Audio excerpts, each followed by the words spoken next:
죽어야만 윤회가 있고 하는 게 아니라 일생에서 죽지 않아도 그 다른 선택을 하는 순간에 삶이 바뀔 수가 있어서 자기 자신을 알고 생각을 한 다음에 행동을 하게 되면 완전히 달라져 있어요. 그냥 다 될 것 같은 느낌. 안 돼도 할 수 있다는 생각만 계속 이제 되는 거예요. 평범한 직장 생활을 하다가요, 갑자기 2년 전에 갑작스럽게 해고를 당하신 분이 있습니다. 남은 건 빚뿐인 막막한 현실을 마주하게 됐는데요. 이대로는 안 되겠다 절박한 마음으로 독서를 시작하게 됩니다. 그리고 그 책들에서 얻은 아이디어를 하나 둘씩 생활 속에 일상에 적용을 했더니 정말 단 6개월 만에 적게 일하고 많이 버는 삶, 완전히 다른 인생을 살게 됐다고 하는데요. 오늘 이 이야기의 주인공을 직접 모셨습니다. 죽어도 컨티뉴, 이 책의 저자이신 최혜직 작가님 모셨습니다. 안녕하세요. 최혜직 책 추천을 운영하고 있는 유튜버 최혜직이자 죽어도 컨티뉴의 저자 최혜직입니다. 반갑습니다. 이름들에 대해서 좀 얘기를 하면 좋을 것 같은데요. 먼저 네. 작가님의 이름, 최혜직이라는 이름이 본명이 아니시잖아요. 네, 그렇죠. 최근에 해고당한 직장인이라는 네네. 뜻이더라고요. 왜 이 이름으로 크리에이터 활동을 시작하게 되셨는지 네네. 의미나 이런 부분 말씀해 주시면 좋을 것 같아요. 네. 예. 실제로 해고를 당했습니다.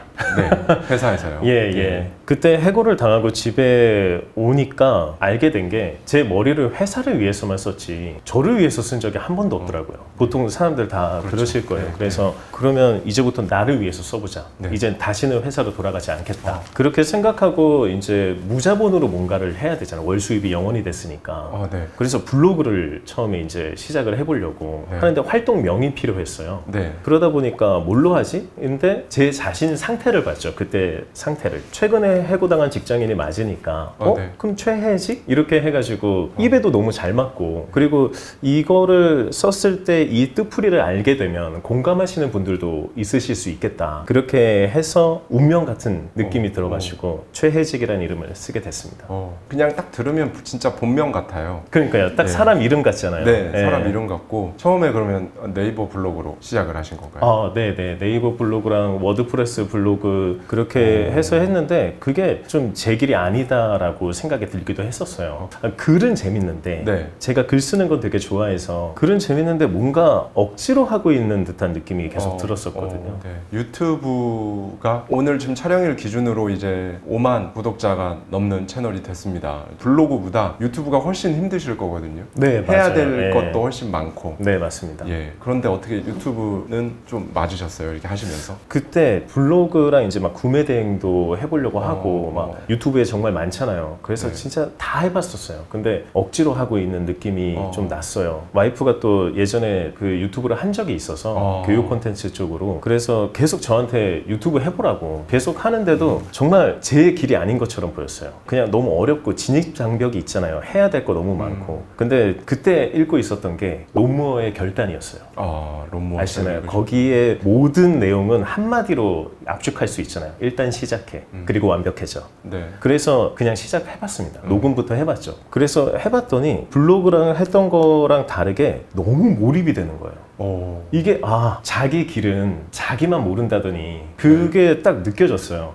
그런데도 불구하고 암담했죠. 100명, 1000명이 안 넘으니까요. 그럼요. 처음에 네. 조회수 100 넘기도 쉽지 않으니까. 맞아요. 네. 뭐 처음에 뭐 3회 나오고 그렇죠, 끝나고. 그렇죠. 네네. 네. 그래서 그렇게 했는데 첫 시작에 한 100분 정도 보셨던 것 같아요. 네. 그래서 이거는 되겠다 이 생각이 들어서 거기서 일단 확신이 들었던 것 같아요. 네, 이거는 네. 내가 좀만 더 하면 되겠다. 그랬는데도 불구하고 제가 해고당했으니까 네. 그때가 3개월이 지났을 텐데 마이너스 통장을 이제 쓰고 있었어요. 이제 네. 수입이 없으니까요. 그리고 아껴서 생활비를 이제 딱 어느 정도 책정을 해놓고 그럼 6개월 동안 살 수 있는 거를 딱 만들어 놨거든요. 근데 6개월이 다 됐는데도 정말 수익 창출이 안 되고 아무것도 안 되니까 다시 회사로 돌아가야 되나?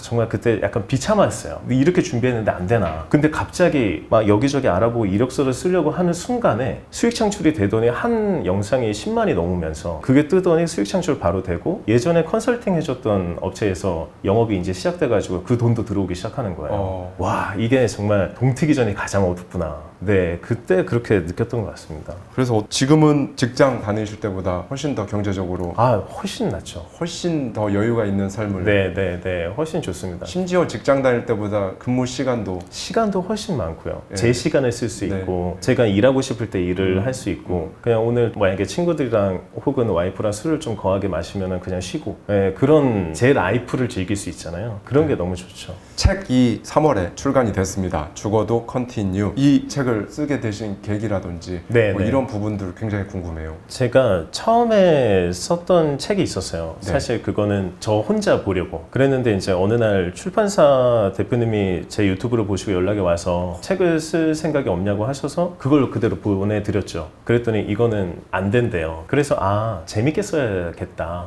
그러면 내가 어떻게 내 인생을 풀고 제가 경험하고 깨달았던 거를 어떻게 거기에 녹일까. 그래서 명상을 했습니다. 명상. 예.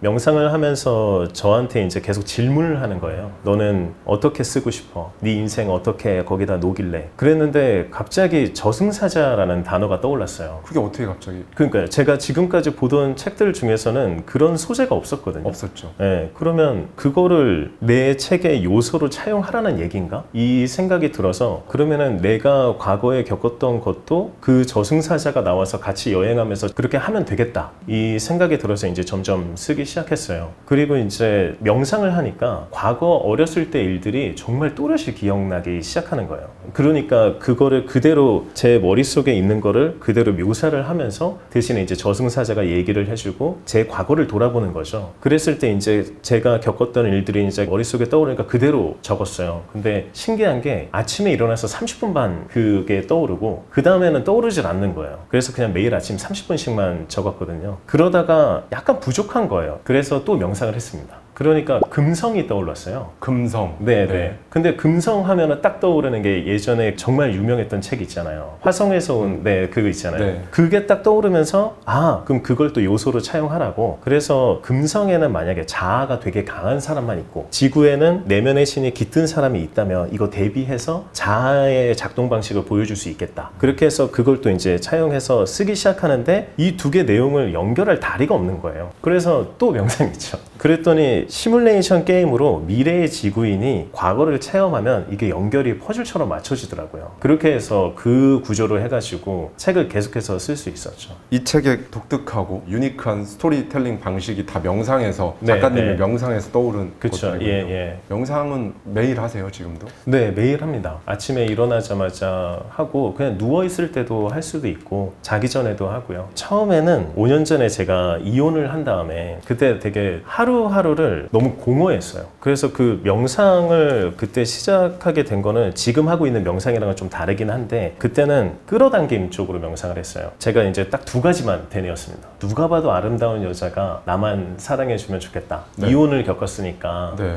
그거랑 또 연봉을 올려서 이직하는 거.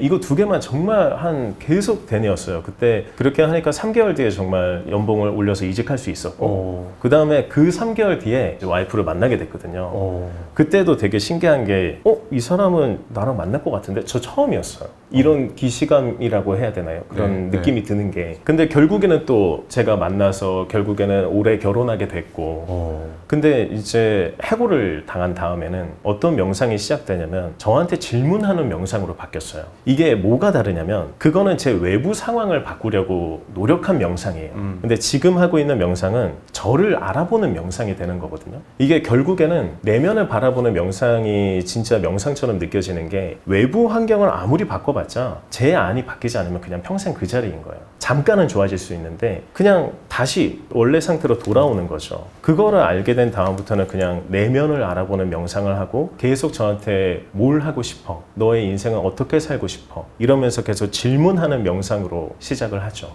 책의 표지에 직장을 잃고 이혼도 했는데 저승사자를 만나 부자가 되었다라고 되어 있잖아요. 네네. 사실 평생 직장인으로 살아오셨을 텐데. 네네. 근데 지금은 이렇게 많은 분들한테 또 인사이트를 주는 크리에이터로 활동하고 계신데 어떻게 보면 정말 180도 다른 변화라고 볼 수 있죠. 제가 혼자서 만든 마인드 무비가 있는데 거기에 제가 유튜브를 하고 유튜브 구독자가 많아지는 거랑 그다음에 제 책이 서점에 깔리는 거를 이미지화해서 만들었어요. 그리고 그게 다 된 거죠. 결국에는 다 이루어지게 되고 그리고 상상은 그냥 하는 게 되게 힘들잖아요. 그래서 그거를 좀 도구로 활용을 하는 거죠. 그리고 또 예전의 저와 그리고 지금은 이런 세상에 보이지 않는 법칙이 좀 작용하고 있다고 저는 생각이 들기도 해요. 새싹이 자라나는 것처럼 주변의 환경들을 다 보면 성장을 다 하고 있잖아요. 그러면 사람도 다 성장을 하고 사실 그때 이혼을 했어도 10년 전에 저와 그때 당시에 저는 굉장히 경제적으로든 정신적으로든 성장이 돼 있을 거예요. 근데 지금 또 달라졌으니까 이거는 그런 눈에 보이지 않는 법칙에 의해서 내가 성장을 할 수밖에 없는 거라면 그럼 인생은 우상향이네 이 생각이 들기도 했었어요. 그러면 나는 여기서 주저앉는 게 아니라 계속해서 갈 수 있구나 이런 생각이 딱 들었었죠.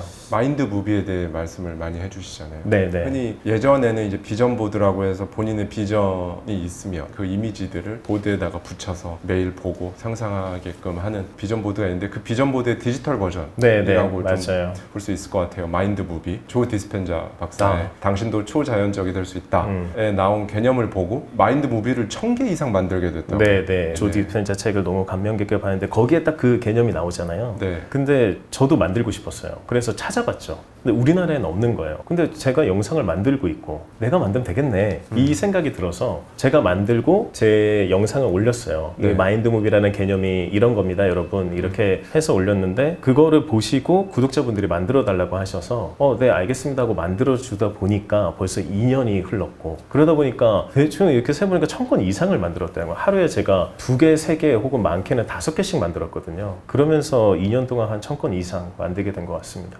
구독자님들한테 다 그 마인드 무비, 그러니까 소위 디지털 비전 보드를 그렇게 다 만들어 주셨네요. 네, 그렇죠. 신청을 해주신 분에게 와, 여러 가지로 굉장히 저희 구독자님들도 공감되는 부분이 많으실 것 같고 책에 보면 책 속 주인공이 해직입니다. 네, 해직이 저승사자의 목소리를 이렇게 딱 듣게 되면서 시작을 하거든요. 네. 아까도 말씀해 주셨지만 사실 이 책에 정말 중요한 요소들이 다 명상에서 이렇게 얻게 되신 건데 네네. 어떤 느낌으로 그게 이렇게 탁 갑자기 저승사자, 금성 뭐 이런 것들이 탁탁 이렇게 온 게 어떻게 된 건지. 그 명상법에 이런 게 있어요. 나는 누구인가를 계속해서 질문을 하는 거거든요. 그렇게 하게 되면은 그 질문만 계속하기 때문에 잡생각이 좀 많이 사라지고 마음이 평온해질 때가 있어요. 그러면 그 질문을 계속하다가 갑자기 그 질문도 안 하고 뭔가 아무것도 떠오르지 않는 어떻게 보면 생각이 아예 없어진 그 타이밍이 있거든요. 그때 갑자기 단어가 하나 툭 튀어나오는 거예요. 그러면은 내가 왜 이런 생각을 하게 됐는지 이유를 알지 못해요. 그냥 그 질문에 대해서 누군가가 저한테 단어를 준 것 같은 느낌. 아, 그런 느낌으로. 네. 그렇게 해서 저는 저승사자가 처음에 나왔고 또 나올 거라고 생각했죠. 그래서 금성이 나왔고 또 나온 게 시뮬레이션 게임이었어요. 편한 자세에서 생각을 굉장히 없애려고 노력을 해요. 그 생각을 없애려고 했을 때 정말 완전 멍한 상태가 됐을 때 그때 제가 원하는 이미지를 떠올려서 그때부터 상상을 또 이어갈 수도 있거든요. 그러면은 그걸로 단 하나의 생각을 계속해서 시각화를 할 수가 있는 거죠. 그런 식으로 했었는데 이게 정말 내가 할 수 있는 건가? 라는 질문을 해봤어요. 그랬더니 뭔가 막 안에서 뭔가 찾고 있는 듯한 느낌이 드는 거예요. 그거 너 진짜 뭔가 할 수 있는지 없는지는 모르겠는데 일단 찾아볼게. 그러다가 이렇게 딱 단어 하나가 떠오르게 되고 그런 느낌을 저는 되게 많이 받아서 그걸 계속 활용하고 있는 거죠. 그 책에 이런 부분이 나오거든요. 너희는 사실 신과 같은 존재다. 그래서 신이 창조하듯 너희도 창조할 수 있다. 창조의 도구는 생각이고 너희는 생각으로 모든 걸 창조한다 라는 말이 있어요. 어떻게 보면 정말 수많은 자기계발서들의 핵심이 아닐까라는 생각이 드는데요. 작가님은 이걸 어떻게 작가님 인생에서 경험을 하셨는지 말씀해 주시면 구독자님들께 굉장히 도움이 되실 것 같아요. 사실 저도 놀랬던 게 이런 적이 있어요. 그때는 이제 여자친구인 거죠. 지금 와이프랑 이제 결혼을 하고 싶은데 그때도 이제 생활비보다 훨씬 더 많이 벌고 저축을 할 수 있지만 제가 원하는 날짜에 결혼을 하기 위해서는 좀 모자른 거예요. 그래서 어떻게 하면은 또 많이 벌 수 있을까를 보통 생각을 하잖아요. 그래서 저도 그랬죠. 그래서 명상을 하면서 어떻게 하면 많이 벌 수 있어 라고 했는데 잘 떠오르지 않는 거예요. 그래서 그냥 이렇게 해봤습니다. 혼자 계산해 보니까 5천만 원 정도가 필요한 것 같으니 결혼 자금으로 그러면 내가 5천만 원을 벌 수 있는지 신호를 한번 줄래? 이렇게 한번 물어봤어요. 그리고 명상을 하고 그 다음에 그냥 눈을 뜨고 혼자서 신호를 찾고 있는 거죠. 뭐 아무것도 변한 건 없어요. 근데 갑자기 전화벨이 울려서 제가 모르는 전화는 안 받거든요. 근데 이제 그냥 이거 신호일지도 모르겠다. 그래가지고 받았는데 원래 컨설팅 계약이 3천만 원짜리인데 그게 이제 결국에 확장돼서 1억이 되면서 5천만 원이 생긴 거잖아요.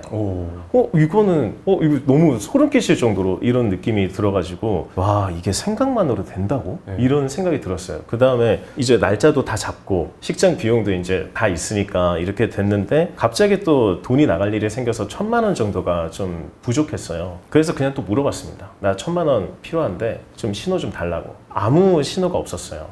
네. 그러다 이제 그 장모님이 이제 결혼 전에 이제 어머님이 생신이셔서 부산에 이제 내려갔는데 어머님이 1,000만 원을 주시는 거예요. 너무 깜짝 놀랐어요. 저는 진짜로. 와, 이게 조 디스펜자 책에서 나오는 그런 느낌인가? 혹은 자기계발서에서 나오는 그런 느낌인가? 그래서 그때부터 아, 이거는 나한테 물어보고 나한테 질문을 하고 신원을 달라고 물어보는 게 제일 좋구나. 작가님의 이런 내러티브나 책 속의 내용이나 이런 네네. 걸 보시고 나도 한번 저렇게 해봐야겠다 이런 분들 많으실 거잖아요. 네네네. 예, 이런 질문이 항상 따라붙을 것 같아요. 로또 1등에 그렇죠. 대해서 그거를 상상하고 시각하고 이렇게 적는 분들이 꼭 계세요. 이거에 대해서 일단 작가님은 어떻게 생각하시는지. 그거는 저는 이렇게 생각해요. 제 마인드무비를 신청하시는 분들도 정말 많이 이미지화하고 시각화하는 걸 원하세요. 근데 그거는 사실 자신의 진짜 목표라면 그 로또 1등이 그러면 이루어질 수 있다고 생각해요. 하지만 보통은 그게 사실 자신의 진짜 목표가 아닐 거예요. 자기의 현 상황을 벗어나고 싶을 뿐일 수도 있죠.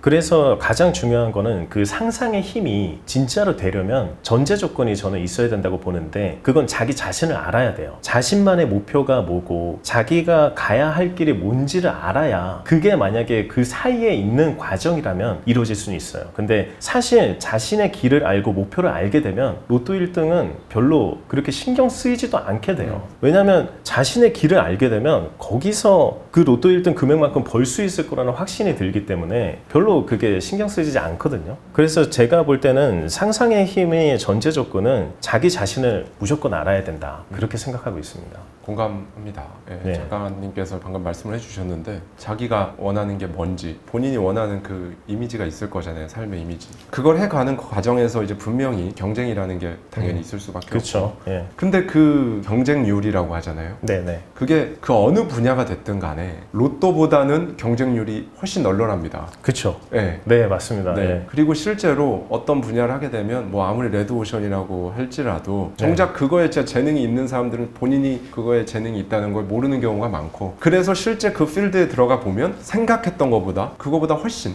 허수가 많다 이거죠. 네네네, 맞아요. 그거에 대한 작가님은 어떻게 생각하시는지. 저 진짜 완전 공감합니다. 왜냐면 유튜브도 레드오션이라고 많이 하잖아요. 그렇죠. 제가 시작할 때도 이미 레드오션이었어요. 근데 레드오션에서 실제로 이제 들어가 보면 그게 자신의 길이 맞다면 그거 신경도 안 써요. 왜냐면 이게 재밌거든요. 그리고 몰입이 돼요. 그러니까 자기가 어떻게 개선을 하고 어떻게 더 멋진 영상을 만들지 아니면 어떻게 더 멋진 콘텐츠를 만들지만 생각이 들고 골프 칠 때도 남의 샷을 계속 신경 쓰면 자기도 못 쳐요. 근데 자기 샷만 신경 쓰면 자기 잘 칠 수 있거든요. 이런 것과 비슷하다고 생각해요. 어딜 가도 경쟁인데 자신의 길을 가야지 남의 길을 계속 보고 경쟁이 어떻게 이건 안 될 것 같아 그렇게 스스로 한계를 띄우면 뭔가 안 되죠. 그러면 그 정보가 진짜가 되는 거고 근데 자기가 자신의 길을 계속 쭉 가면 그 정보는 가짜가 돼요. 왜냐면 자기한테는 통하지 않았던 거니까요. 제가 이제 잘 되고 있으니까 물론 제 친구들 제가 지금까지도 만나고 있던 친구들은 초중고를 같이 나와서 항상 만나는 애들인데 제가 잘 되기 시작하고 그 친구들도 잘 되니까 또 다른 친구가 조금 그랬는데 같이 모이는 자리에서도 항상 근데 걔도 잘 되기 시작하고 그런 에너지들이 확실히 얘기를 하면서 대화를 하면서 그게 이제 서로 공유를 하는 것 같아요. 그리고 그런 대화들 있잖아요. 에너지가 높은 대화라고 표현을 하면 야 이렇게 하니까 될 것 같아 라고 맨날 말하는 사람이 있고 아니면 야 그거 안 돼 이렇게 하는 사람이 있잖아요. 안 돼 하는 사람 곁에는 안 돼만 하는 사람들만 모이는 것 같아요. 정말로. 근데 야 이거 될 것 같은데? 야 이거 해보자. 이런 사람들은 계속 행동도 계속 하게 돼요. 이게 이제 두 가지가 계속 오버랩이 되면서 계속 되는 거죠. 그게 왜 그러냐면 생각이 바뀌어 있으면 될 것 같다는 생각이 하면 하고 싶어져요. 그러니까 행동을 하는 거죠. 그러면 행동을 막상 했더니 약간의 진입장벽이 항상 있어서 거기서 딱 막혀요. 근데 거기서도 야 이거 조금만 뚫으면 되잖아. 그 다음에는 분명히 더 좋은 게 기다리고 있는데 라는 생각이 있으면 그걸 또 개선을 하기 시작해요. 그러면은 확장해 하게 되고 저 같은 경우에는 저 스스로 질문하고 아이디어가 나오면 그걸 바로 실행하고 그 다음에 실행했을 때 장벽 막히면 개선하고 그 다음에 다시 또 돌리고 이렇게 계속 순환을 돌린다고 생각을 하거든요. 그 순환을 돌릴 때 주파수가 또 저한테 좋은 에너지니까 그런 사람들이 만나게 되고 그 출판사 대표가 저에게 연락이 먼저 오셨던 것처럼 그런 식으로 점점 확장이 돼가는 것 같아요. 그래서 그런 일들이 벌어지는 게 다 무조건 생각이 먼저 바뀐 다음 그 다음에 행동을 해야 되는데, 그리고 이거는 자기 자신을 알아야 돼요. 자기 자신을 모르고 생각만 하면 그냥 뉴스에서 나오는 것만 보여주고 남들이 했던 것만 보여주면서 자기한테는 불행만 남으니까, 자기 자신을 알고 생각을 한 다음에 행동을 하게 되면 완전히 달라져 있어요. 그냥 다 될 것 같은 느낌. 안 돼도 그러면 다른 방향으로 돌려보지, 이런 생각이 계속 하거든요. 할 수 있다는 생각만 계속 이제 되는 거예요. 그게 참 중요한 것 같아요. 죽어도 컨티뉴에서 나온 부분을 읽고 저도 그때 그 경험이 떠올랐었는데, 네가 생각하고 바라는 것은 어떤 형태든지 너에게 오게 되어 있고, 네네. 네, 만약 네가 이룰 수 있는 상태라면 즉각 도래한다. 네네. 네가 원하는 대부분이 상대방에게 있다. 이런 얘기가 있어요. 예. 이 부분을 작가님께서는 작가님 실제 삶에서 네네. 어떻게 작동한다는 걸 느끼셨는지 그런 걸 한번 말씀해 주시면 좋을 것 같습니다. 자신을 모르고 생각만 하면, 예를 들어서 뭐 나는 100억을 번다, 나는 1000억을 번다, 그렇게 생각을 하게 되면 그 100억과 1000억에 대한 잔상만 뭐 머리에 있던가 혹은 내면에 있어서 그렇게 생활을 하거나 아니면 횡령 사건이라든지 사기 사건이나 아니면 그렇게 벌었다는 분들만 보여요. 그러면 자신한테 남는 건 아무것도 없는 거야. 그냥 불행만 남아요. 좌절감. 근데 그 자신을 알고 나서 생각을 하면 내가 잘하는 것이 무엇인가, 그리고 뭐 내가 가진 것 중에서 활용을 해서 더 확장할 수 있는 것이 무엇인가, 이거를 본 다음에 생각을 하면 그러면은 자기가 그 길로 갈 수 있는 거죠. 그것처럼 이제 그거에 대해서 구체적인 게 갑자기 리스트가 그려지기 시작하거든요. 그러게 이제 즉각 도래한다는 게 생각만 하면 뉴스에서 때리는 거고, 그냥 쉽게 정리하면요. 자신을 알고 생각하면 구체적인 리스트를 본인이 작성하게 된다. 이렇게 이제 바뀔 수 있고요. 그게 도래하는 거죠, 즉각. 그리고 이제 상대방의 손에 들려 있다는, 저희가 이제 생각해 보면 돈이든 사랑이든 그리고 인정이든 뭐 유튜브 조회수든 구독자 수, 그다음에 책 판매, 모두 상대방의 손에 들려 있어요. 그렇잖아요. 저한테 가지고 있는 건 아무도 없어요. 그렇기 때문에 상대방을 위해서 뭔가를 했을 때 제가 원하는 걸 받을 수 있다고 생각이 들거든요. 만약에 제가 유튜브에서 일기처럼 혹은 뭐 독후감처럼 했다면 저도 그렇게 구독자 수가 많아지거나 할 수가 없었겠죠. 근데 이 책을 제가 읽었을 때 다른 사람에게 어떻게 도움을 주게끔 이렇게 할 수 있을까? 그게 바로 상대방의 손에 들려져 있다는 것을 알고 난 다음에 그렇게 할 수 있었다고 생각이 들거든요. 그리고 모든 기업들이 자기 뱃속만 채운다고 생각할 수 있지만, 저희가 이제 뭐 스마트폰도 있고 인터넷도 있고 사람들의 모두 필요에 의해서잖아요. 그 필요에 의한 건 사실 도움과 마찬가지라고 생각이 들어요. 그러면 그 필요를 준 기업이 돈을 이제 받는 그런 구조인 거잖아요. 세상 살이가 다. 그래서 상대방의 손에 다 들려있기 때문에 상대방을 위해서 살아야 되는 게, 그게 세상의 법칙인 것 같아요. 그런 유기적인 연결이 분명히 있어요. 우리가 자본주의에 살고 있잖아요. 그렇죠. 자본주의에서는 가격이 자율적으로 결정이 된단 말이죠. 수요와 공급에 의해서. 그렇다면 보상이라는 것도, 원하는 삶에 대한 보상이라는 것도 원래 되게 좋은 건 다 힘들다라는 말씀을 많이 드려왔는데, 작가님도 이 부분에 대해서 공감. 좋은 건 다 힘들다. 네. 저는 이렇게 생각이 들 때가 많거든요. 만약에 제가 뭔가를 원했을 때 그거에 대한 보상은 당연히 클 테니까, 그럴 때마다 저한테는 항상 안 좋은 일이 생겼어요. 돈이 갑자기 나간다는 일이 생긴다든지, 아니면 진짜 와이프랑 또 싸운다든지, 그때마다 생각이 든 게, 아, 이거 뒤틀린 거구나. 이거만 내가 간장중시니까 대범한 척하면 제가 다른 선택을 했기 때문에 다르게 이어갈 수 있겠구나, 미래가. 그러면 결국 이건 된다는 얘기네? 그럼 내가 요청한 거를 받을 수 있다는 얘기네? 이렇게 생각을 다시 리마인딩을 해요. 그랬을 때 확실히 결과가 진짜 좋았던 것 같아요. 그렇기 때문에 이렇게 생각을 계속해서 희망을 품어야 된다고 저는 생각을 해요. 그리고 그거에 대해서 되게 좋다고 생각해요. 당연한 거다라고 인식하는 거. 그걸 인식하지 못하면 힘든 것만 보니까요. 그래서 그 과정을 지나가려면 결국 그걸 좋아해야 돼요. 맞아요. 좋아하는 걸 해야 돼요. 그러니까 내가 원하는 것이어야 한다는 거죠. 맞아요. 이 부분에 대해서도 작가님도 그런 경험이 당연히 있으실 것 같고. 그렇죠. 아까 제가 그 블로그나 구매 대행 때도 억지로 하는 것 같고, 매일 아침 진짜 일어나서 블로그를 5개나 개설을 해서 5개 글 쓰는 게 되게 힘들어요. 각기 다른 카테고리로. 근데 그거를 계속 쓰는데도 정말 하루가 그냥 8시간이 훌딱 지나가는데도 불구하고 너무 제 길이 아닌 것 같고 억지로 하는 것 같고 그랬는데, 유튜브를 하기 시작하니까 재밌고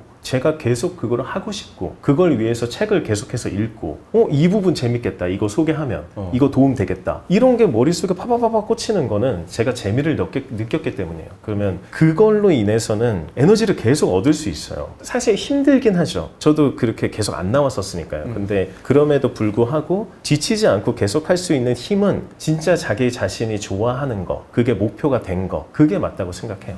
죽어도 컨티뉴 책에 보면 남을 위한 행동이 곧 나를 위한 행동이다 네네. 라는 부분이 있어요. 아까 잠깐 언급해 주시긴 하셨지만 예. 단순한 선의 이런 걸 떠나서 분명한 메커니즘이 작동하고 있다는 그렇죠. 생각으로 이제 그렇게 책에 이제 써주셨다는 생각이 들었는데 남을 위한 행동이 곧 나를 위한 행동이다, 이 개념이 어떻게 작동하는 건지 작가님이 설명을 해주시면 좋을 것 같고, 또 실제 내러티브가 있으시다면 또 말씀해 주시면 더 좋을 것 같아요. 어느 심리학자가 그 방송에 나와서 그 청중들한테 물어봤어요. 극단의 이기주의는 뭐라고 생각하십니까? 극단의 이기주의. 네, 완전히 극단의 이기주의요. 보통 완벽하게 자기중심적인 사람을 생각하잖아요. 그렇죠. 근데 심리학자 그분은 극단의 이기주의는 배려다. 네, 저는 그 말이 너무 꽂혔어요.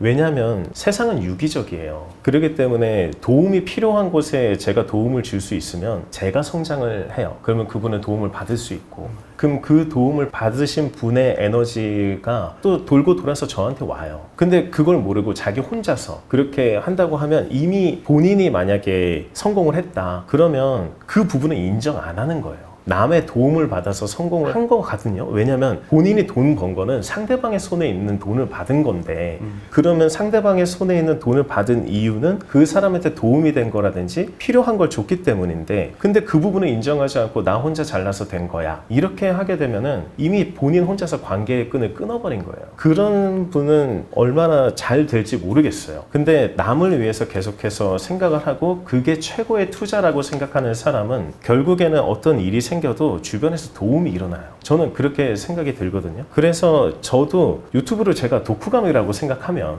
아무것도 안 되죠. 그리고 제가 제 친구들이랑 만났을 때도 만약에 친구가 뭔가 뭐 때문에 좀 안 된다 하면은 저는 적극 도와주려고 해요. 제가 알고 있는 선, 제가 갖고 있는 경제 안에서, 그 안에서는 정말 적극 도와주려고 하거든요. 왜냐면 그 사람의 힘듦을 알게 되면 제가 나중에 똑같은 환경에 대해서 힘듦이 왔을 때도 제가 대처할 수 있는 이 힘이 저한테 생겨요. 그리고 그때 제가 도움을 줬기 때문에 이 유기적으로 또 흘러갈 수 있단 말이죠. 그래서 무조건 남을 돕는 거는 자신을 위한 최고의 투자라고 저는 생각을 해요. 작가님이 보시기에 이기적인 성공, 네네. 이타적인 성공, 이 둘의 차이는 결국 어디에서 갈린다고 보시나요? 방금 얘기한 그 부분. 네네. 이게 비슷하긴 한데 이기적인 성공은 인정을 안 한 거죠. 자신이 남을 도와준 거의 대가로 돈을 받아서 성공할 수 있었다는 거를 본인이 인정을 안 한 거예요. 그런 사람이 어떻게 또 계속해서 성공을 할 수 있겠어요? 저는 그런 이기적인 성공은 잠깐 스쳐가는 파도 같은 느낌이라고 생각해요. 한 번 쫙 높았다가 그 다음에 그냥 싹. 근데 이타적인 성공은 사람들의 지지를 받을 수가 있어요. 그래서 그렇게 지지를 받게 되면 만약에 그 TV에 나와서 막 성공하시다가 한 사건으로 한 번에 이르시는 분이 계시고, 어떤 분은 그런 비슷한 사건이 터졌는데 다른 사람이 나와서 다 막 막아줘요. 그게 이기적인 성공과 이타적인 성공의 차이라고 볼 수 있을 것 같아요. 그만큼 도움을 줬기 때문에 자신을 막아줄 수 있는 분이 있는 거예요. 그리고 얼마 전에 세상에 알려지지 않은 부자분들 이렇게 찾아가서 하는 서장훈님 나오고 하는 그 TV가 있거든요. 거기서 그 분도 이렇게 말씀하셨어요. 어떻게 하다 부자가 되신 거냐 하니까, 저는 남들의 도움이 없었으면 못했다. 그리고 그 분들에게 항상 감사했기 때문에 내가 지금 여기에 있는 거다. 그게 정말 저는 지금도 등골이 오싹할 정도로 완벽하게 꽂혀 있거든요. 그 분은 남을 위해서 행동을 하신 거예요. 이타적인 성공을 계속해서 이끌어 가신 분인 거죠. 그런 분들이 계속해서 지속적으로 갈 수 있는 거지, 이기적으로 생각하던 분은 물론 그분도 성공하실 수는 있지만 그렇게 지속적일 수 있을까? 라는 생각이 들어요. 그래서 그 알아차림이라는 게 있잖아요. 네네네. 그 알아차림이라는 거는 저는 이렇게 생각이 들어요. 자기가 기존 생각과 똑같으면 그냥 같은 상황이 반복되잖아요. 근데 거기서 알아차릴 수 있는 능력은 자신이 알고 있어야 알아차릴 수가 있어요. 그러면은 그때 알아차렸을 때 그 틈이 잠깐 생기거든요. 그때 그 무한한 가능성들이 거기에 다 있는 거예요. 그럼 거기서 뽑아서 자기가 다른 선택을 할 수가 있다는 거죠. 그 다른 선택을 했을 때 컨티뉴가 될 수 있다는 거예요. 저는 그래서 이 책의 그 핵심 메시지라고 생각이 드는 게 그것도 있어요. 죽어야만 윤회가 있고 하는 게 아니라 일생에서 죽지 않아도 그 다른 선택을 하는 순간에 삶이 바뀔 수가 있어서 그래서 죽어도 컨티뉴를 할 수 있다. 계속해서 삶은 바뀔 수 있으니까요. 자신이 어떤 선택을 하느냐에 따라서 그 부분에 대해서도 참 말씀드리고 싶었습니다. 10년 전에 작가님하고 10년 전에 맞아요. 저와 구독자님들도 마찬가지입니다. 10년 전에 여러분과 지금의 여러분은 생물학적으로도 완전히 다른 사람이거든요. 왜냐면 세포가 이미 다 맞습니다. 죽고 다 새로 재생된 세포들로 이루어져 있기 때문에 생물학적으로도 그러하고요. 작가님이 말씀해 주신 것처럼 선택을 함으로 인해서 죽어도 컨티뉴, 윤회만을 의미하는 게 아니라 이번 한 삶에서도 이번 할수 있는 생에서도 거죠. 완전히 죽고 다시 태어나는 네네. 것과 같은 그런 변화를 이룰 수 있고 라는 말씀해 주셨어요. 이거 이제 또 깊이 들어가면 이제 양자역학에 뭐 그렇죠. 중첩돼 있는 거니까요. 지금 최해직이 아니라 최근까지 직장을 다니고 있는 직장인 최직직이 될 수도 있었잖아요. 그렇죠. 그런 예, 현실도 예. 분명히 중첩되어 있었을 거예요. 네, 맞아요. 예, 그래서 지금 영상 보시는 구독자님들께서도 이제 이번 같은 생이지만 죽고 다시 태어나는 수준으로 되고 싶지만 지금의 틀에 발묶여 있는 것 같은 느낌이 드는 분들께 한 말씀 해주시면 너무 도움이 될 것 같습니다. 네. 자기 자신을 아는 것이 정말 첫 번째입니다. 왜냐하면 자기 자신을 모르면 그냥 똑같이 자동 반사적으로 반응할 거예요. 어떤 일에 대해서. 그러면은 기존의 생각 그대로고 기존의 행동 그대로고 기존의 선택 그대로인 거예요. 근데 자기 자신을 알기 시작하면 자신이 진짜 원하는 게 무엇인가 그게 보이고 그런 다음에 다른 선택을 할 수 있는 틈이 보인다는 거죠. 왜냐하면 자기 자신을 알아야 그 알아차림이 생겨요. 그러면 그 틈에서 다른 선택을 할 수 있는 자신의 능력이 생겨요. 그러면은 그 다른 선택을 하게 되는 순간 변할 수 있습니다. 삶이 완전히 변해요. 저 불과 2년 전인데도 불구하고 저는 완전히 다르잖아요. 그런 것처럼 할 수 있고 제가 다른 선택을 하는 순간 제 삶을 이끌어갈 수 있는 주인이 될 수 있다는 거죠. 저는 딱 그렇게 계속 살고 있습니다.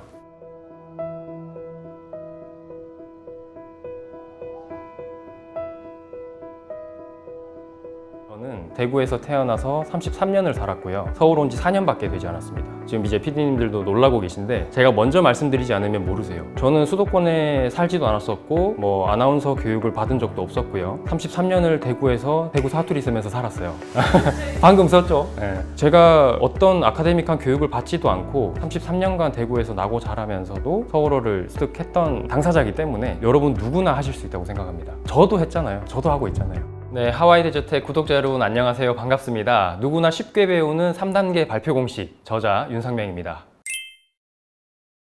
일단 발표 준비 시작하실 때 고민이 많이 되실 거예요. 그래서 저를 찾아오시는 분들을 만나보면 일단 PPT 화면을 열어봅니다. 그러면 둘 중에 하나예요. 백지 상태거나 아니면 굉장히 복잡한 상태예요. 막 링크도 있고 캡처도 있고 정리가 되지 않은 매우 복잡한 상태입니다. 근데 저도 그랬어요. 저도 굉장히 혼란스럽고 어떻게 시작해야 될지를 몰랐는데 이런 분들께 딱 두 가지 질문을 던집니다. 하고 싶은 말 한 문장으로 정리하면 무엇인가요? 이것과 발표 시간이 5분, 10분이 아니라 10초면 무슨 말을 하고 내려오실 건가요? 이렇게 두 가지 질문을 드리거든요. 사실 의미는 동일합니다. 발표의 핵심이 무엇인지를 물어보는 질문이거든요. 그 발표의 결론을 한 문장으로 정리해서 시작을 해보고 싶은 거예요. 이렇게 제가 질문을 던지면 대부분은 그 답을 알고 계세요. 잠시 고민하시다가 그 한 문장을 딱 정확하게 표현을 하시거든요. 그럼 그게 그 발표의 결론입니다. 이걸 뒤집어서 서론으로 쓰세요 라고 다음 단계를 말씀드립니다. 이렇게 결론을 뒤집어서 서론으로 가면 좋은 점이 두 가지 있어요. 첫 번째는 일단 발표의 맥이 이어집니다. 흐름이 이어지고요. 서론에서 던진 문제 제기, 호기심 자극, 궁금증 자극이 본론에서 해결을 해줄 겁니다. 그리고 그 해결된 것이 마지막 결론이 될 거예요. 그러면 이렇게 맥이 흐트러지지 않고요. 흐름이 일관되게 유지된다는 장점이 있습니다. 그리고 두 번째는 서론에서 던진 나의 문제 제기와 결론에서 마무리 짓는 이 한 문장이 수미상관이 이루어집니다. 그래서 듣는 분들도 발표자가 무슨 말을 하려고 하는지 처음부터 끝까지 길을 잃지 않고 정확하게 이해하게 되고 기억하게 됩니다. 이게 바로 결론을 뒤집는 서론의 두 가지 장점입니다. 유의해야 될 것은 서론과 결론이 수미상관이 되지 않으면 이 발표는 무슨 말을 하고자 하는지가 명확하게 들어오지가 않습니다. 그래서 보통 팀 프로젝트라면 이런 경우도 많아요. 서론을 따로 누군가가 쓰고 본론을 누군가가 발표가 또 다른 사람이 쓰고 결론을 또 다른 사람이 쓰는 경우도 있어요. 그렇게 되면 연결되지 않은 것들이 조합됩니다. 이걸 발표를 하게 되면 듣는 분들도 다 따로 논다는 게 느껴져요. 그래서 여기서 주의해야 될 것은 결론에서 하고자 하는 말이 명확하게 똑같은 내용이 서론에도 담겨야 한다는 것입니다. 그래서 다른 내용을 넣거나 다른 것을 엮어서 풀어봐야겠다라는 것은 조금 주의하셨으면 좋겠어요. 좌뇌와 우뇌의 역할은 다르고 한쪽은 이성적인 역할, 한쪽은 감성적인 역할을 하기 때문에 양쪽 뇌를 동시에 자극하면 설득할 확률도 높아진다고 생각을 합니다. 그래서 우리는 발표라고 하면 굉장히 논리적이고 이성적인 부분만 이야기를 해야 된다고 생각을 합니다. 하지만 감성적인 부분을 터치해야지 기억에 남는 발표가 되고요. 남과 다른 발표가 된다고 저는 생각을 해요. 이걸 가장 잘할 수 있는 방법은 듣는 사람이 어떤 언어를 많이 쓰느냐, 그 언어로 얘기를 하는 게 가장 공감을 얻을 수 있고 가장 감성을 자극할 수 있는 부분이라고 생각을 합니다. 치안과 관련된 어떤 정책이 있다고 예를 들어 보겠습니다. 이런 정책이 시행되면요, 범죄율이 30% 낮아질 것입니다. 그리고 검거율은 20% 올라갈 것입니다. 너무 좋은 정책이죠. 숫자를 통해서 굉장히 이성적이고 논리적으로 얘기를 했습니다. 이거를 감성적으로 한번 바꿔볼게요. 어떤 정책이 있는데요, 이 정책이 시행되면 우리의 아이들이 훨씬 더 안전하게 살아갈 수 있습니다. 요렇게요. 분명히 같은 내용입니다. 하지만 앞에는 숫자를 넣어서 이성적으로 얘기를 해봤고요. 뒤에는 감성적으로 우리 어린이들, 우리의 가족의 안전, 우리가 살아가는 세상, 그 따뜻함, 이런 것들을 조금 더 감성적으로 전달해보고 싶었어요. 이렇게 발표에서는 양쪽을 다 쓰는 것이 많은 분들을 동시에 설득하는데 더 유리하다고 저는 생각합니다. 우리 소비자들이 대부분 마지막 결정은 결국 감정으로 한다고 합니다. 처음에는 비교를 많이 해요. 가격도 비교하고 스펙도 비교하고 용량, 함유량 여러 가지를 비교합니다. 결국 마지막에 구매할 때는 느낌으로 결정을 많이 한다고 합니다. 이게 저도 많이 겪는데 음식점을 갔다고 한번 가정을 해볼게요. 거기서도 마찬가지예요. 굉장히 친절함을 받았을 때, 솔직히 여기는 식사를 하러 가는 곳이고 음식을 먹는 곳인데 음식 외적인 부분의 만족도가 높으면 다시 가고 싶은 느낌이 들 때가 있잖아요. 그런 것처럼 발표도 마찬가지라고 생각해요. 아무리 좋은 스펙, 좋은 제안을 드리더라도 느낌적으로, 감정적으로 내가 공감되지 않고 와닿지 않으면 거기에 좋은 점수를 주거나 그분과 함께 더 일하고 싶다는 생각이 안 들 수 있어요. 우리는 이제 그런 거를 노려보자는 거죠. 아리스토텔레스라는 고대 이제 철학자가 수사학이라는 책에서도 설득의 3요소를 얘기를 했어요. 첫 번째가 로고스고, 두 번째가 파토스, 세 번째가 에토스인데요. 너무 어렵죠? 좀 쉬운 말로 풀어볼게요. 로고스는 느낌 오셨을 거예요. 어원이 로직입니다. 논리적인 것. 파토스는 연민 같은 거예요.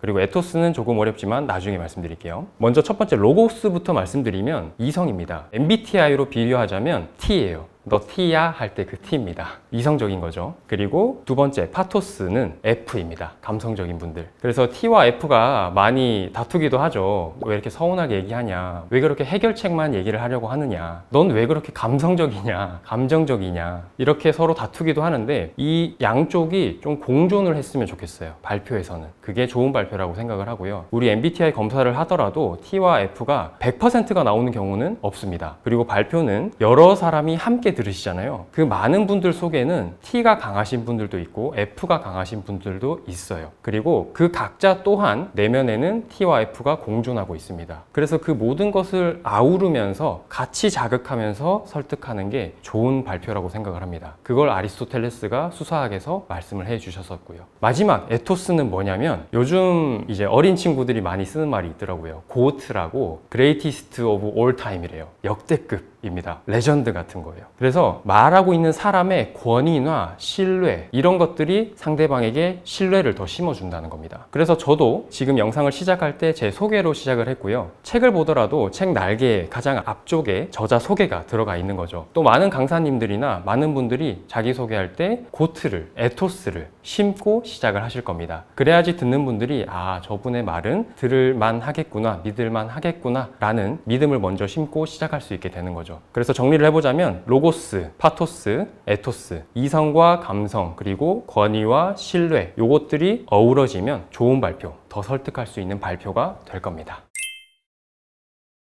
여기에도 마찬가지 원리가 적용돼 있어요. 이성과 감성을 같이 자극하는 게 저의 자기소개 전략이기도 한데요. 특히 면접 보시는 분들은 1분 자기소개 꼭 하게 되어 있잖아요. 그래서 면접 보시는 분들 아니면 세일즈 하시거나 강연하시는 분들이 특히나 조금 도움이 되실 것 같은데, 단계적으로 한번 말씀드려 볼게요. 첫 번째 제 자기소개는 이거였어요. 안녕하세요, 입찰 제안 컨설턴트 윤상명입니다 였고요. 너무 밋밋하죠. 너무 일반적이고 누구나 할 수 있는 말이었고요. 여기서 어떻게 하면 조금 더 잘할 수 있을까를 고민해 봤어요. 나만의 이야기를 한번 넣어보자 라고 했고요. 그때 제가 예전에 다른 강사님께 들었던 이야기가 번뜩 떠올랐어요. 경쟁사에 강연을 가셨는데 저를 알고 계신대요. 그리고 저를 두려워하고 계신다고 얘기를 해주셨어요. 윤상명과 발표장에서 만나고 싶지 않다 라고 경쟁사에서 얘기하신다고 합니다. 그래서 그 이야기가 저는 되게 인상 깊었었고, 그거를 적용시켜 봤어요. 경쟁사가 두려워하는 입찰 제안 컨설턴트 윤상명입니다. 이렇게 2단계가 완성이 되었고요. 여기서도 조금 아쉬웠어요. 뭔가 더 기억에 남기고 싶었고 좀 더 임팩트를 주고 싶었어요. 그래서 탄생한 게 이건데요. 경쟁사를 벌벌 떨게 하는 입찰 제안 컨설턴트 윤상명입니다. 이렇게 저를 소개하기 시작했습니다. 그래서 그 LG 커리어스 홈페이지에 LG 피플에도 제 소개가 그 문구로 들어가게 되었고요. 여기 어떤 원리가 적용된 거냐면 마지막 단계에서 감성을 더 넣은 거예요. 벌벌 떤다 라는 형태와 소리를 넣어서 공감하실 수 있게 자극을 했습니다. 그래서 기억에 남는 자기소개가 된 것 같아요. 지금까지 말씀드린 것에도 다 매직 넘버 3가 적용돼 있어요. 서론, 본론, 결론 3이고요. 본론 1, 본론 2, 본론 3을 저는 주로 구성을 합니다. 이런 형태로 딱 되면 기억하기도 좋고 보기도 좋고 듣는 분들도 훨씬 이해하기가 좋습니다. 그리고 이 매직 넘버 3는 고민이 되실 때 기준이 되었으면 좋겠어요. 사실 발표를 준비하다 보면 담고 싶은 내용이 너무 많아요. 그때 기준이 되었으면 좋겠습니다. 딱 3가지만 담으셨으면 좋겠어요. 듣는 분들도 5개가 되면 기억하기 힘듭니다. 3개가 딱 이루어졌을 때 기억하기 좋고요. 서론, 본론, 결론도 마찬가지. 그리고 우리 전화번호 010 땡땡땡 땡땡땡 3등분 되어 있죠. 심리학 연구 결과에도 다 있습니다. 숫자 3, 3개로 이루어진 것을 인간은 기억하기 좋다고 생각을 한대요. 그래서 그런 원리를 이용해서 우리가 발표를 구성할 때도 큰 틀에서 3등분 하고요. 그리고 또 작은 틀에서도 또 3등분을 하고요. 본론 1에서도 예시가 3가지 나올 수도 있는 거죠. 이런 식으로 모든 것을 3을 기준으로 삼으시고 내용을 담으시면 말하는 사람도 편하고요. 듣는 사람도 편해집니다. 그리고 하와이 대저택 3글자 3글자. 저도 예전에는 거울 보면서도 연습을 많이 했어요. 지금 거울 보면서 많이 연습하고 있는 것은 표정이에요. 제 책상 위에 탁상용 거울이 항상 있거든요. 볼 때마다 얼굴이 보이면 웃는 연습을 합니다. 항상. 왜냐면 제가 표정이 좀 너무 진지해요, 너무 굳어있어요 라는 피드백을 많이 받았어요. 그래서 그걸 고쳐보고자 거울을 두고 있고 거울 볼 때마다 표정 연습을 하고 있습니다. 실제로 많이 좋아지더라고요. 한 몇 년 됐는데 지금은 제가 누구를 만나면 잘 웃으시네요 라는 얘기를 많이 들어요. 근데 불과 몇 년 전만 해도 그러지 않았거든요. 되게 눈에 힘주고 다니고 막 인상 쓰고 다녔는데 표정이 많이 좋아지는 게 저도 느껴집니다. 이렇게 되면 첫인상도 좋아지고 발표에 대한 이미지도 좋아지고요. 그래서 1차원적으로 첫 번째는 진짜 거울을 활용하는 것이고요. 두 번째는 스마트폰입니다. 지금 저도 따로 제 걸로 촬영을 하고 있거든요. 왜냐하면 제가 릴스로 만들 수도 있고 제가 어떻게 했는지를 빠른 시일 내에 다시 보면서 스스로 모니터링을 한번 해보고 싶어서 웬만하면 제가 발표하는 모습, 말하는 모습은 항상 찍고 있습니다. 제가 발표 스킬이 좀 많이 늘었던 것도 크리에이터를 시작하면서부터인데요. 제가 발표하는 모습을 촬영하고 그걸 편집하고 올리는 과정에서 똑같은 영상을 10번, 20번도 봅니다. 그럼 제 모습을 안 볼 수가 없잖아요. 아, 이때 제스처는 조금 아쉬워. 이때 말은 조금 아쉬워. 이때 표정이 조금 아쉽네. 이건 좋았어. 다음에도 이렇게 해봐야지. 라는 셀프 피드백이 됩니다. 그래서 여러분께서도 거울로 한번 나의 모습을 점검해 보시고요. 스마트폰으로 촬영해서 나의 모습은 어떤지, 음성은 어떤지, 표정은 어떤지 전체적으로 보면서 좋은 거는 가져가고 안 좋은 거는 조금 고치려고 노력해 보셨으면 좋겠어요.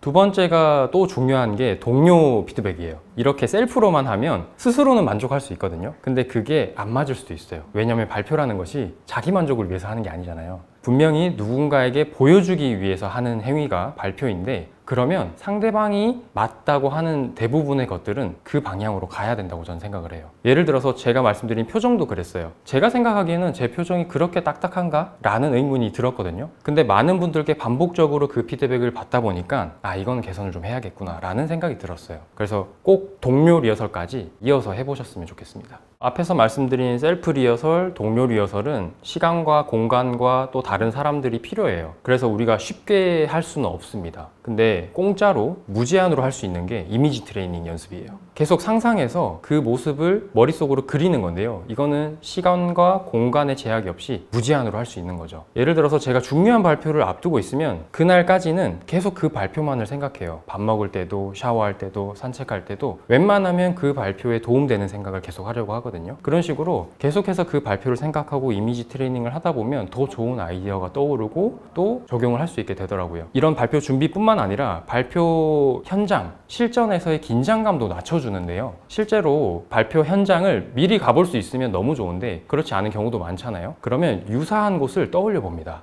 실제로 저는 검색도 해봐요. 어떤 장소에 어떤 강의장, 어떤 회의장이다 하면 혹시나 구글에 이미지가 있을까? 실제로 찾아보기도 하고요. 만약에 없다면 비슷한 형태를 많이 떠올립니다. 그래서 만약에 20명이 참석하시는 발표다. 그러면 발표장 형태가 세로로 이렇게 긴 형태다. 그런 형태를 계속 떠올리고요. 앞쪽에 연단이 있을 것이다. 없을 것이다. 혹은 내가 오른쪽에서 발표하는 게 좋을 것이다. 왼쪽에서 발표하는 게 좋을 것이다. 이런 것들을 머릿속으로 계속 그립니다. 그리고 20명의 성별은 어떨 것이며 연령대는 어떨 것이다. 그분들의 표정은 어떻고 나와 아이 컨택하는 모습은 어떨 것이다를 머릿속으로 계속 상상하면서 그립니다. 그러면 어떤 효과가 있냐면 실제로 실전에 갔을 때 마치 내가 여기 와본 것 같고요. 이 발표를 해본 것 같다라는 느낌이 듭니다. 그러면 긴장이 확실히 덜 되더라고요. 어디까지 또 생각을 하냐면 예를 들어서 6월 20일 오후 3시에 강남역에서 제가 발표를 해요. 그러면 그날 3시니까 나는 2시까지 도착할 거야. 2시까지 가기 위해서는 몇 시에 출발해야 돼? 무엇을 타고 어디에서 환승할 것이야? 이런 가는 길의 과정까지도 생각을 합니다. 미리. 그리고 변수도 생각을 하고요. 철저한 준비를 해야지 확실히 긴장이 덜 됩니다. 그리고 발표의 퍼포먼스도 더 잘 나오고요. 제가 오늘 촬영을 위해서 하와이 대저텍 인생 강의를 몇 편을 봤어요. 그게 저의 이미지 트레이닝이었습니다. 아, 나는 저 자리에 앉겠구나. 배경은 어떻구나. 그럼 나는 어떤 의상을 입으면 더 좋겠구나. 그것도 이미지 트레이닝의 일종이고요. 발표도 전 대화라고 생각해요. 그래야만 한다고 생각해요. 1대 다라는 이 형태 때문에 일방적인 이야기, 말하기라고 생각을 하시거든요. 근데 절대 그러면 안 된다고 생각을 합니다. 앉아 계신 청중분들도 하나하나 다 나의 대화 상대이고요. 모두 다 다른 감정을 가지고 계시고 표정과 여러 가지 리액션으로 소통해주고 계시거든요. 그래서 쌍방이 되어야 하고요. 대화라고 생각하면 긴장도 덜 되고 훨씬 더 교감하면서 쌍방향 발표가 될 수 있어요. 그래야 좋은 점수를 받을 수 있고 설득도 되고요. 연습 단계에서 첫 번째로 제가 강조해서 말씀드리는 게 뭐냐면 마인드셋입니다. 저는 올림픽 국가대표 정신을 많이 말씀드려요. 발표가 그런 경기와 비슷하다고 생각을 하는데 우리 올림픽 국가대표 선수분들도 4년간 열심히 훈련하고 준비해서 대회를 나가면 100m 달리기 같은 경우는 10초 만에 끝나잖아요. 오랜 시간 준비하고 짧게 보여주고 끝나는 게 비슷한 형태라고 생각을 했습니다. 이 1시간을 위해서, 이 10분을 위해서 우리는 몇 주, 몇 달간을 준비를 하거든요. 이 준비 기간을 어떻게 보내느냐에 따라서 실전에서의 긴장감도 달라진다고 생각해요. 그리고 실제 환경과 유사한데 많이 노출되는 걸 좀 강조드립니다. 제가 어떤 경험이 있었냐면 대학생 때 첫 번째 나간 발표 대회가 있었어요. 엘리베이터 스피치라고 1분 만에 스피치를 하고 내려와야 되는 발표 대회였습니다. 1분이면 쉽다고 생각하실 수 있지만 오히려 더 어렵습니다. 짧을수록 더 어렵습니다. 내가 전달하기 위해서 어떤 구성이 갖추어져야 되는데 그러기에는 1분은 너무 짧은 시간이거든요. 그래서 치열하게 줄여서 1분 안에 맞췄습니다. 근데 이거를 과연 현장 실전에서도 내 떨리는 상태로 1분 안에 할 수 있을까라는 의문이 들었어요. 그래서 한 교수님께 부탁을 드렸습니다. 교수님, 제가 발표 대회를 앞두고 있는데 현장과 유사한 곳에서 연습을 한번 해보고 싶습니다. 교수님 강의 시간에 5분만 좀 빌려주실 수 있나요? 라고 부탁을 드렸어요. 그랬더니 교수님께서 흔쾌히 허락해 주셨고 거기서 아무도 모르는 80명 앞에서 연습을 해봤습니다. 그렇게 하고 나니까 실제 현장에서 확실히 덜 떨리더라고요. 거의 유사한 환경에서 한번 해봤기 때문에 긴장이 덜 됐고요. 그만큼 퍼포먼스도 더 잘 나왔습니다. 여기서 그럼에도 불구하고 너무 긴장이 된다. 그때의 팁은 아까 말씀드린 것처럼 대화라고 생각하셨으면 좋겠어요. 그리고 청중이 너무 많다라는 압박을 가지지 않으셨으면 좋겠어요. 청중분 중에 유독 반응이 좋으신 분이 계세요. 그분만 보면서 대화한다라고 조금 편하게 생각하셨으면 좋겠어요. 그러면 조금 도움이 되실 겁니다. 발표는 초반 기세가 중요하다고 생각을 합니다. 처음에 듣게 만들어야 됩니다. 그러면 발표에서 가장 처음은 무엇이냐? 일단 등장입니다. 등장. 발표 연단에 서서 발표 시작하겠습니다 부터 발표가 시작이 아니라요, 발표자가 등장하는 것부터 시작입니다. 문을 열고 들어갈 수도 있고요, 대기장에서 나올 수도 있고, 아니면 청중과 함께 앉아 있다가 그 자리에서 나올 수도 있고요. 발표자가 발표하기 위해서 움직이는 순간부터 청중은 다 바라보게 되어 있어요. 그러면 그때부터 발표자는 신경을 써야 됩니다. 여러분 한번 떠올려 보시면 유명한 스타 강사님들 보면 등장하실 때 막 뛰어오시거나 활기찬 모습으로 들어오십니다. 대부분 이렇게 천천히 들어오시는 분은 거의 못 봤을 거예요. 왜냐? 초반부터 기세를 활기찬 모습으로 에너지 있게 보여드리고 싶어서 그렇게 하신다고 저는 생각을 합니다. 저도 그렇게 하고요. 그래야지만 보시는 분들도 이거 재밌겠다, 뭔가 더 적극적으로 해봐야겠다 라는 느낌이 들 수 있는 거죠. 그래서 등장부터 신경 쓰셨으면 좋겠고요. 등장하고 나서 제일 먼저 하는 게 뭐예요? 인사죠. 인사도 조금 더 확실하게 발표자를 각인시키고 시작하셨으면 좋겠어요. 등장하고 인사하기 전에 청중분들 중에 일부는 안 보고 계신 분도 계세요. 뭐 어떤 자료나 서류를 보고 계신 분도 있을 수 있고요, 옆분과 이야기를 나누고 계신 분도 있을 수 있어요. 그런 모든 분들까지 다 아울러서 인사드릴 수 있는 게 먼저 음성부터 하는 겁니다. 등장을 딱 하고 안녕하십니까, 발표자 윤상명입니다 라고 음성으로 하면 귀는 열려 있거든요. 그럼 다 쳐다보십니다. 발표자가 왔네. 그때 인사를 드리시면 좋겠습니다. 먼저 인사부터 드리면 안 보고 계신 분도 계시고요, 그러고 나서 갑자기 안녕하십니까 하면 깜짝 놀라는 분도 계시고, 들을 준비가 안 된 상태로 진행될 수 있어요. 그래서 우리가 발표자가 그리고 듣는 분이 서로 준비할 시간을 가지면서 할 수 있는 좋은 인사법이, 저는 음성으로 먼저 집중시키는 거라고 생각을 합니다. 그게 바로 제가 초반에 기세를 잡고 시작하는 방법입니다. 제가 지금 즉석에서 한번 만들어 볼게요. 이 발표의 구성을. 제가 말하고자 하는 결론은 인공지능이 등장했고 AI가 일을 더 잘할수록 발표는 더 중요해집니다. 그러니까 발표를 잘해야 됩니다 예요. 이걸 뒤집으면 서론이 됩니다. 지금 인공지능이 굉장히 핫하죠. 안 써보신 분은 없을 겁니다. 그리고 많은 위협감도 느끼실 수 있을 것 같아요. 여기에서 우리는 어떤 능력이 중요할까요? 저는 발표라고 생각을 합니다. 이런 것들이 서론이 됩니다. 그래서 공감을 유도하고요, 호기심을 자극하고 궁금증을 유발을 하는 게 결론을 뒤집은 서론이 됩니다. 그러면 인공지능 시대일수록 왜 발표가 더 중요한지 본론에서 말씀드려 볼게요. 먼저 비교를 해보겠습니다. 인공지능이 이렇게 많이 상용화되기 전에는 자기소개서, 우리의 리포트 작성 어땠나요? 굉장히 힘들었죠. 굉장히 오래 걸렸고 많이 어려우셨을 거예요. 근데 지금은 챗GPT나 퍼플렉시티나 클로드 등 여러 가지 인공지능이 도와주니까 누구나 빠르게 퀄리티 높게 리포트나 자기소개서가 나옵니다. 근데 이걸 가지고 면접을 가거나 발표를 하라고 했을 때 그만큼의 퍼포먼스가 나오기는 힘듭니다. 왜냐하면 저의 언어로 쓴 게 아니고 저의 지식으로 쓴 게 아니기 때문이에요. 그래서 이 인공지능이 도와주는 시대, 그 전과 그 후는 발표 역량의 가치가 달라진다고 봅니다.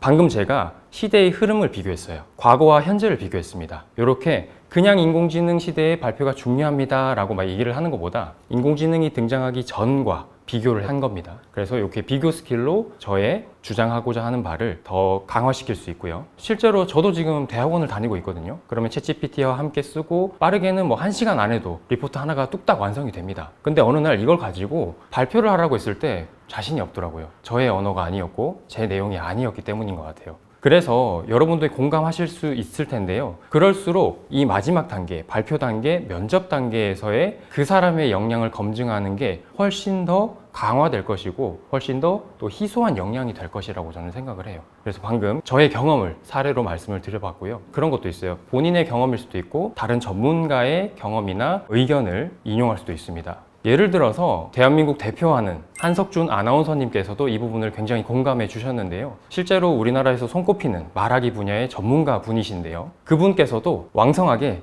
인공지능이 활동할수록 사람이 직접 말하는 그 가치와 역량은 더 커질 것이다 라고 얘기를 해주셨어요.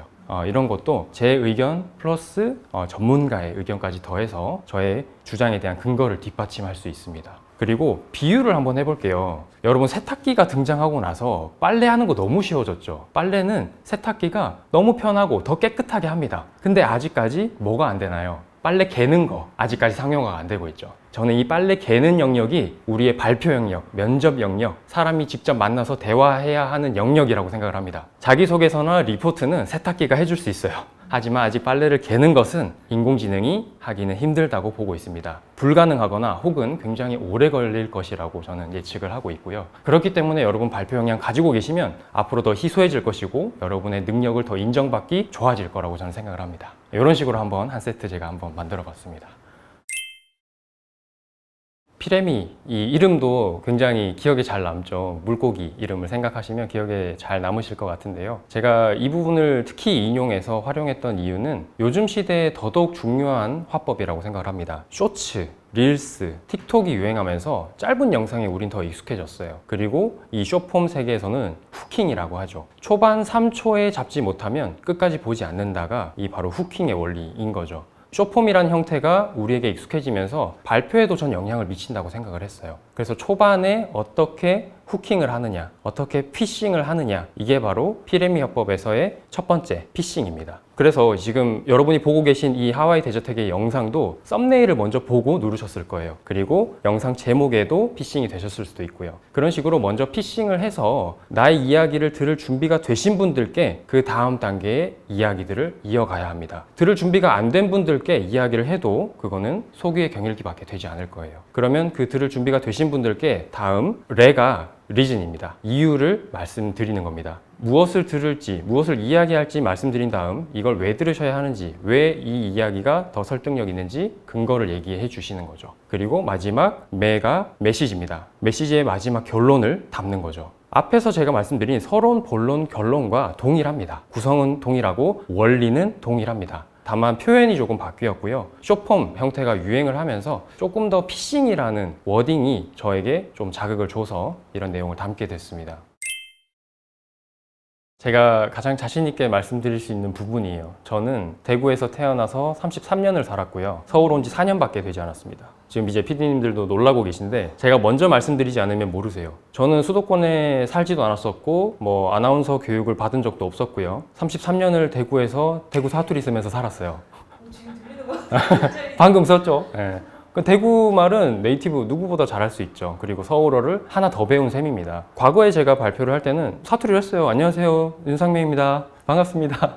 이렇게 사투리로 했죠. 그때는 서울어를 하지 않았으니까. 근데 서울어를 하게 된 계기는 무엇이냐면 제가 생각하는 발표의 철학 중에 하나가 모두를 만족시킬 수는 없다거든요. 하지만 그 중에 대다수를 만족시켜야 된다예요. 확률 싸움이라고 생각합니다. 게임이라고 생각해요. 100명의 청중이 있다면 80명 또는 90명을 나의 편으로 만드는 것이 발표라고 생각을 해요. 그렇다면 사투리를 쓰는 것보다는 표준어를 쓰는 게 여기에서 설득될 사람의 수가 커진다고 저는 생각을 했어요. 그래서 서울어를 배웠고요. 제 고향 대구에서도 대구 방송에서도 대구 아나운서가 대구 말로 뉴스를 하지 않습니다. 표준이 있다는 거죠. 그만큼 최대한 많은 사람에게 거슬리지 않고 설득력 있는 말하기를 위해서는 표준이 된 표준어가 저는 맞다고 생각을 했고 그래서 하나를 더 배웠습니다. 제가 어떤 아카데믹한 교육을 받지도 않고 33년간 대구에서 나고 자라면서도 서울어를 습득했던 당사자이기 때문에 여러분 누구나 하실 수 있다고 생각합니다. 수도권에서 태어나셨던 분들은 네이티브로 저보다 훨씬 더 좋은 조건을 타고나셨다고 저는 생각을 합니다. 그래서 책 제목도 누구나고요. 저도 했잖아요. 저도 하고 있잖아요. 그래서 누구나 하면, 연습하면 더 좋아지는 게 말하기고 발표라고 저는 생각을 합니다. 팁은 저는 방송이나 이런 걸 보면서 말씀 잘 하시는 분들을 따라하려고 많이 노력했어요.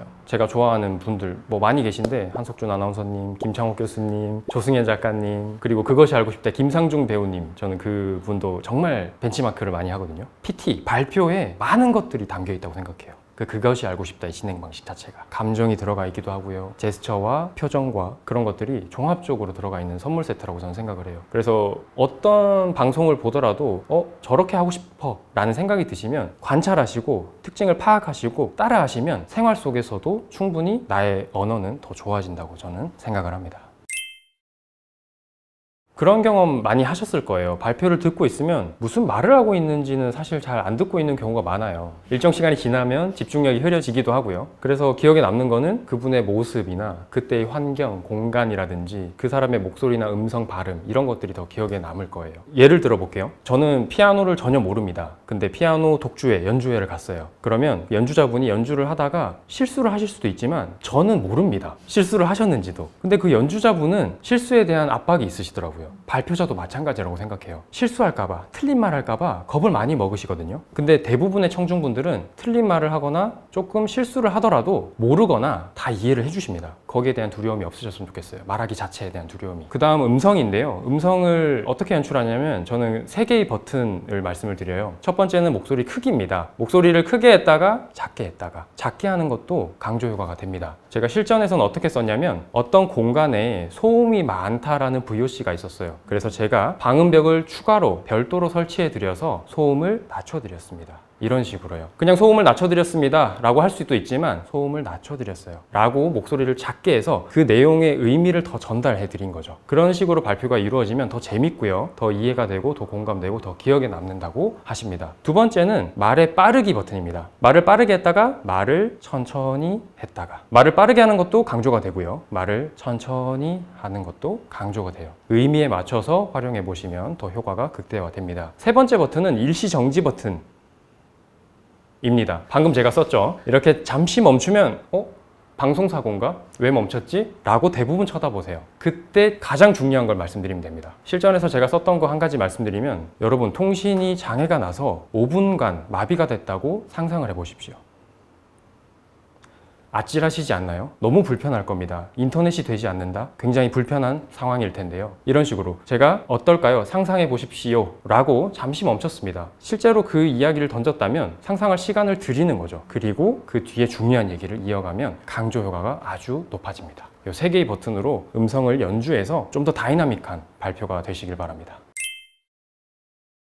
이건 너무 유명한 심리학 연구 결과인데요. 메러비언의 법칙이라고, 인간이 가장 많이 자극을 받는 게 시각적인 것이라고 합니다. 무려 55%고요. 두 번째는 청각 38%입니다. 나머지 7%만 요게 내용입니다. 우리가 어떤 대화를 나누거나 강의를 듣거나 발표를 들어도 시각적인 것을 55% 자극을 받고요, 청각이 38%. 그분이 무슨 말을 하는지 그 내용 자체는 7%밖에 뇌가 자극을 못 받는다고 합니다. 그렇기 때문에 우리가 어떤 내용을 말하고 있는가에 너무나 매일 필요는 없다고 생각을 해요. 그래서 형식과 기술에 조금 더 우리가 신경을 써보자 라는 의미였고요. 제가 생각하는 발표가 어려운 이유는 머리 끝에서 발끝까지 다 보여줘야 되기 때문이에요, 말하기보다는. 그래서 저는 헤어스타일, 안경, 의상, 신발, 양말까지 머리 끝에서 발끝까지 다 신경을 써야 됩니다. 왜냐하면 발표자는 이 모든 모습을 보여줘야 되고요, 여기서 한 포인트라도 저는 감점되지 않고 득점으로 이어졌으면 좋겠어요. 더 신뢰로 이어졌으면 좋겠고요. 그래서 이렇게 비주얼적인 모습을 더 신경 쓰는 것, 그리고 나의 행동, 자세, 제스처, 표정, 이런 것들도 다 비주얼적인 것이잖아요. 이런 것에 조금 더 신경을 써 보셨으면 좋겠어요. 그래서 발표를 준비하실 때는 내용도 물론 중요하지만 이 말하기 자체보다는 어떻게 보여질 것이냐, 이 말의 내용을 어떻게 포장을 할 것이냐, 어떻게 좀 더 잘 들으실 수 있도록 전달할 것이냐, 청중분들이 어떤 단어, 어떤 말에 더 자극을 받을 것이냐에 집중을 조금 더 해보셨으면 좋겠습니다. 오프라인이랑 온라인 발표는 전략이 확실히 달라지긴 해야 돼요. 일단 집중을 유도하는 팁 중에 제가 자주 쓰는 방법은 어떤 거냐면 채팅을 유도하는 겁니다. 제가 어떤 말을 해요. 안녕하세요, 잘 들리시면 채팅으로 아무 말이나 한번 남겨주세요 하면 막 이렇게 남기시고요, 질문을 드릴 수 있는 거죠. 여기에 대해서 답변 한번 남겨주시겠어요? 가장 빨리 남겨주신 3분께 어떤 쿠폰을 드리겠습니다, 이렇게 할 수도 있고요. 채팅을 계속 유도를 해야 돼요. 직접 볼 수 없기 때문에 채팅이 우리의 창이 되어야 됩니다. 두 번째는 오프라인 발표보다 지시하는 말을 좀 더 많이 합니다. 화면 오른쪽 위를 한번 봐주세요. 화면 중앙을 보시면요, 이렇게 나타나 있습니다. 네, 다음은 화면 왼쪽에 아래쪽을 한번 같이 보겠습니다. 이걸 왜 많이 하냐면요, 오프라인 발표에서는 발표자가 직접 가서 제스처로 여기를 같이 보라고 지시를 할 수 있어요. 그리고 내가 시선도 갈 수 있고요, 청중이 다 같이 움직일 수 있습니다. 근데 온라인에서는 그게 불가능하잖아요. 그래서 말로 표현해주면 거기에 집중하시더라고요. 그리고 그 말 자체가 또 집중되는 언어기도 해요. 어디지? 봐야 되나? 이렇게 되기도 하고요. 그래서 화면에 어디를 내가 지금 말하고 있는가를 짚어주면 조금 더 온라인에선 집중도가 높아집니다. 이거는 거의 제가 매번 발표할 때마다 쓰는 스킬인데, 질의응답 스킬 2가지 알려드릴게요. 첫 번째는 그 질문을 반복하는 겁니다.